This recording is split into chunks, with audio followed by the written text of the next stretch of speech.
জননেতা মুশফিকুর রহমান সাহেব সহ ওনার একান্ত সচিব সহ যাদের বিরুদ্ধে কুরুচিপূর্ণ বক্তব্য দিয়েছে, এইটার প্রতিবাদে আজকে আপনারা যারা মিছিল করেছেন সবাইকে কক্সবাজার জেলা বিএনপির পক্ষ থেকে সংগ্রামী অভিবাদন ও সালাম। আসসালামু আলাইকুম।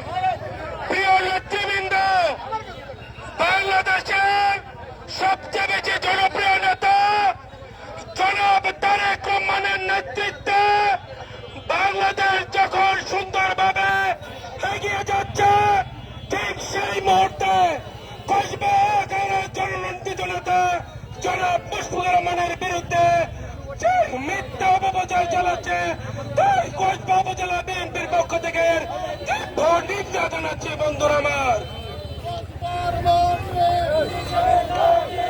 প্রিয় নেতৃবৃন্দ, আপনারা জানেন কক্সবাজারে সবচেয়ে বেশি বিপুল ভোট পেয়ে যিনি নির্বাচিত হয়েছেন তিনি হলেন আলহাজ মুশফিকুর রহমান সাহেব।